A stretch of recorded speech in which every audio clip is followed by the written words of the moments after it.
and she broke Yeah, through I'm it. looking at it right now, and the artwork is fucking killer, man. It's amazing. Riccardo Federici, man, this dude is badass. Oh And the yeah, colorist, Sunny Go, man, the colors and it just looks great. it's amazing. The shadowing, the shading, the lines, everything works good. So Mara she made it through the Crown of Thorns, but because of the magic, she's unable to breathe water, so she's dying. But it has been said by the Sisters of the Silent School that Arthur's not going to be king. Mara will be queen. So Arthur is leading a small rebellion. It's him, Dolphin, the head Beastmaster for Atlantis, who controls all the dangerous beasts. They're leading a rebellion to take down the Crown of Thorns, because Arthur, he needs to get Mara back to the surface because she needs to breathe air for a little bit for the magics to kind of work their way out of her so she can get back to normal. And Dolphin is amazing. She's a badass character. She's a mute from the slums, and she's one of the mutants from the slums. But she is just a badass fighter, and she's kind of attached herself to Arthur, to Aquaman, and there's a little bit of jealousy between her because, you know, she's kind of gotten a thing for him, but of course he's all about Mara. Yeah, I'm gonna have to go back and get this when get the trade of this, because this artwork and this looks pretty badass. I've been missing this book. This whole story, Abnett has created a story that is just fantastic. I mean, there's power struggle, there's politics, everything in there, and this also shows some kind of that Arthur's everybody, the ruling classes of Atlantis hated Aquaman as king because they felt he did not serve the best interest of Atlantis. He was too much of the surface world. But this is actually showing how much he does have in tune with his people, with all people, because he actually convinces King Shark and his gang to join him in the rebellion to take down the corrupt new king. And King Shark shows up and is basically like, he goes, if you're fool enough to stand against King Wrath and mount this raid anyway, maybe the gangs of the Ninth should stand with you after all.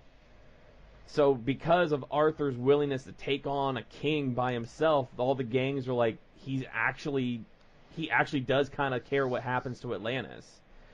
Fantastic story. It's not done yet. I mean, this has been a long story arc. This has been going on since like this arc just started with Abnett when they were doing that preview at the end of the other books, right? When it showed him like get down in the ghetto of Atlantis, like living with like all the lower class people or whatever. Yeah, Abnett took over pretty much after they thought he was dead, they killed him type of thing.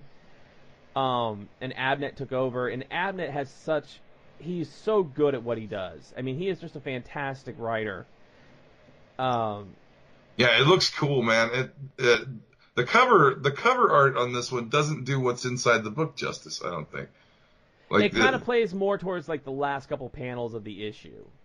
Yeah, this artwork is just fucking killer though. I'm gonna go back and pick this up.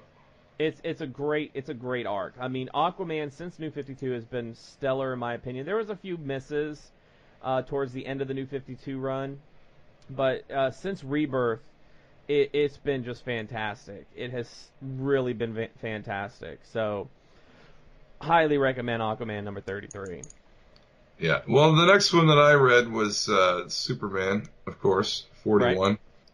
Right. The last days arc. Robinson, Benes, Ribeiro, the creators on this one. But this is a continuation from last time they went to.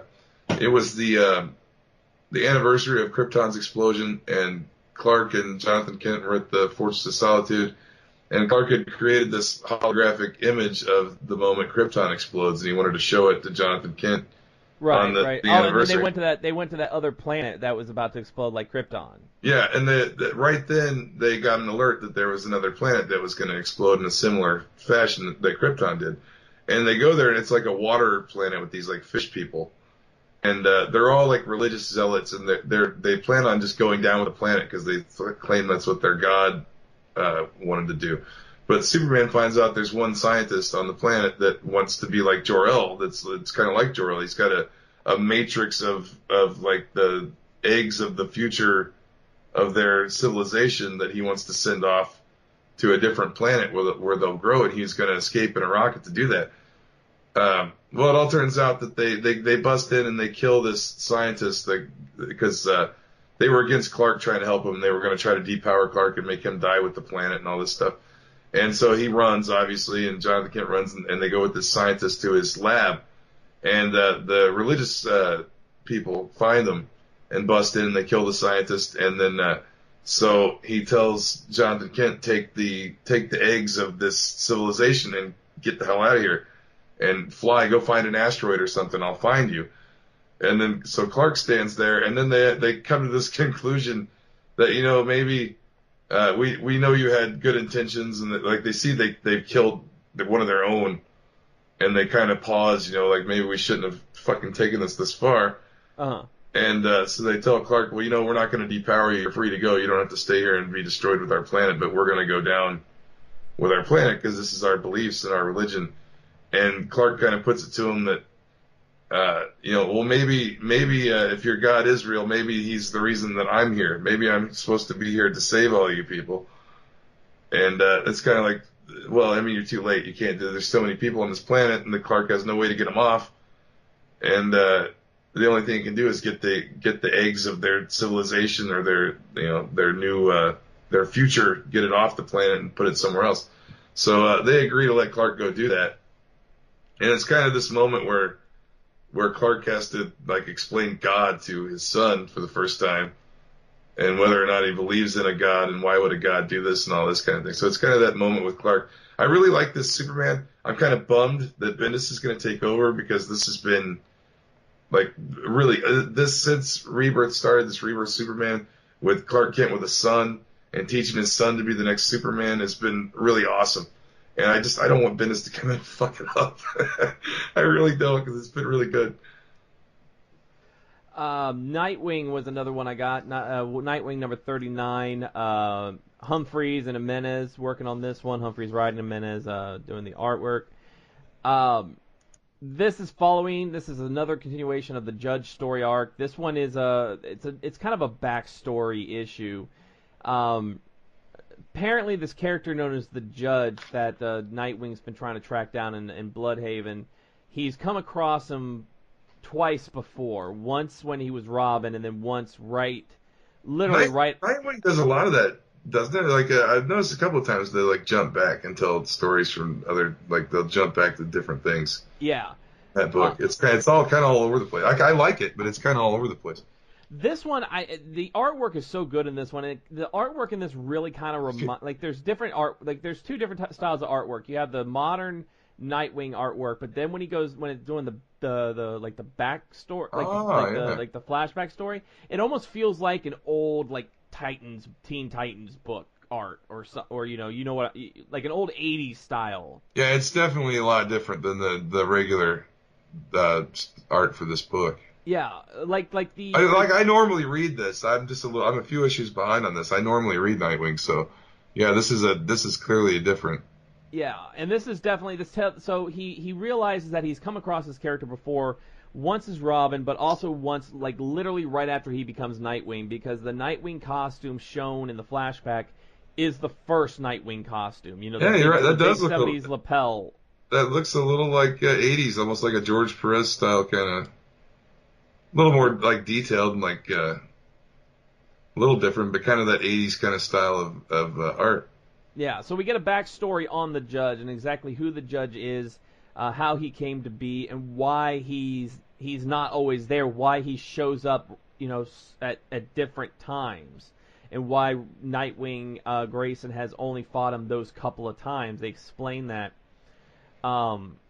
So it's a backstory issue, given a little more backstory. There's a panel in this on page 12 that I really enjoy, and it's him talking to Starfire. And I just the way they drew Starfire in this panel, I don't know what it is, but I absolutely love it. I just absolutely love it. So when you get this book, when you get this book and you see the art of that I'm talking about on page 12, it's just beautiful. Yeah, I'm loading it up here. It's my computer's taking a long time to load for some reason. But Nightwing, to me, Nightwing is one of those steady Bat books I do enjoy. There's, he's always got something going on. There's always something going on with Dick Grayson, whereas things like Batgirl or some of those other books that I'm behind on, I'm behind for a reason. It's because sometimes there's like lulls. But Nightwing, he's always got something going on, whether it's with Sean Sang, whether Damian comes into town, whether he's dealing with Blockbuster. Now the Judge, it's like he doesn't get a moment to like breathe. Oh, there it is. Yeah, that looks a lot like 80s Teen Titans Starfire.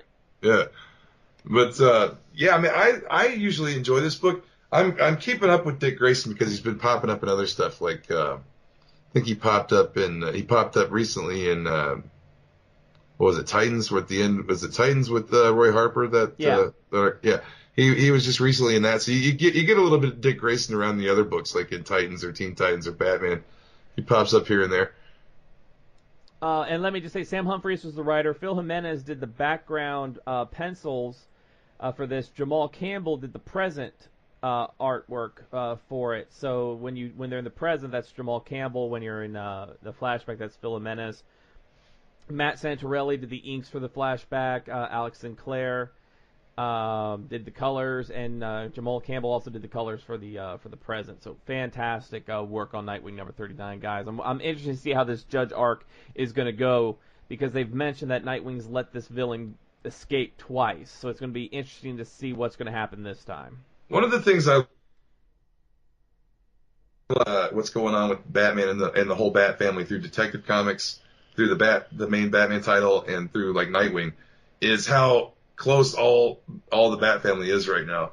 Like they're not splintered like they have been in the past, where where Jason's off. I get Jason's off doing his own thing, but like he's still loyal to Bruce. If Bruce calls for the Red Hood to come in, he comes. And he even curbs his gun activity when he's around Bruce. So when he's working with Bruce, he won't use guns, and Bruce allows him to work his own way when he's not with him. So I like how tight they all are. I like that in the last few times they've all been together. Jason Todd's been with them. Like Jason Todd comes home. Yeah. When Bruce puts out the call to the boys, all the boys come home. Yeah. Always. And I like that about it. And I like that Tim Drake is back now. And the Bat family's been tight like the last few years. I mean, the only odd ones out, of course, are Batgirl and Batwoman. Of course, with what happened with Detective last week with Batwoman. Yeah. And then Batgirl being on her own for a while, she's been kind of out of the loop for quite a bit. Yeah, I think Dick's called her a couple times. Like Dick's called Barbara on the phone a couple times, but you don't see her too much. No. Sticking with the Bat family, this week we get a #1 issue: Batman and Wonder Woman, the Brave and the Bold. Batman and Wonder Woman. This issue I did not. Amazing. I didn't read that. I should read that. You didn't read it? Okay. No, I didn't. I read the Batman Sins of the Father. I read the other Bat. I didn't read that one. All right. So the Brave and the Bold, Batman and Wonder Woman. This is #1 of a 6-issue miniseries. The cover says to solve a murder across two worlds, and it definitely is. Liam Sharp, writer and artist on this. Romulo Fajardo Jr. as colors. This story, it's a Batman and Wonder Woman story. Of course, we don't know Batman's full role in it yet. We have more Wonder Woman in this issue than Batman. That's two Batman Wonder Woman stories in the span of like a month. We had the Tom King Batman story where they were in the other dimension, and now we've got this. But this story takes place mostly in Tir na Nog, Chief. Tir na Nog. Does that ring a bell? Tir na Nog. It is the land. No. It is the land. It is the world of the fairy folk. Oh. So Lord Cenarius, I believe his name is. I'm gonna look through here. I want to get that right. But there's been civil unrest in the fairy world. Cernunnos. Cernunnos is the character's name. there's been fighting, there's been war, and he. I imagine it's